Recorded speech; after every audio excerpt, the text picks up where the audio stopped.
Expect paying you to set up my father, Captain. Take a hold of him. Stand him up. Stand him up straight.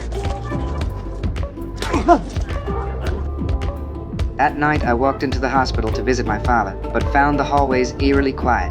Not a single nurse in sight. My chest tightened as I rushed toward my father's room. The moment I discovered no guards at the door, panic started creeping into my chest. I carefully pushed open my father's hospital room door. Thank God. He was still lying peacefully in bed, but right then a nurse told me visiting hours were over and I needed to leave. I quickly introduced myself and asked her where the guards at the door had gone. She told me the bodyguards were taken away by police for questioning 10 minutes ago. I immediately realized something was very wrong. I quickly grabbed the phone and called my older brother, Sonny, telling him to send people to the hospital for backup right away. After hanging up, I looked at the hospital bed, knowing damn well that if they were coming to kill my father, I had to buy time. So I asked the nurse to help move my father to another room. You know my father? Men are coming here to kill him. You understand? Now help me, please. That way, even if someone burst in, they wouldn't find him immediately. It would buy Sonny precious time. Just then I heard footsteps in the hallway. A young man in a hat walked up carrying a bouquet of flowers. I recognized him immediately, the bakery owner's son-in-law that my father had helped at the wedding. Because of my father's help, he wasn't deported back to Italy. Now, hearing that my father had been shot, he came specifically to visit.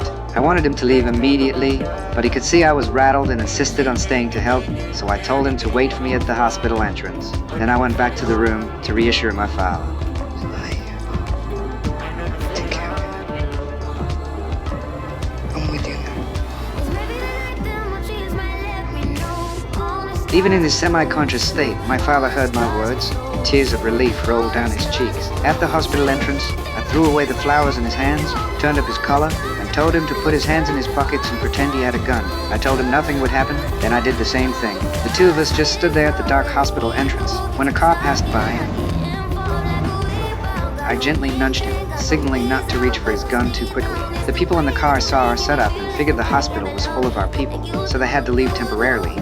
I couldn't believe this bluff actually worked, but that didn't mean my father was safe. As I lit a cigarette, the police captain's cars arrived at the scene, so I told him to leave through the back door while I faced whatever trouble was coming alone. The captain was obviously called by that car from earlier. The first thing I did was confront him. What happened to the men who were guiding my father? The captain didn't answer but lectured me about using that toad with him, then ordered me to take my people and leave, but I stood my ground. I'm not moving until you put some guys around my father's room. But the captain still wanted to arrest me. God damn it, I said take him in. I stared him down and angrily demanded, Expect paying me to set up my father, Captain. Take a hold of him. Stand him up. Stand him up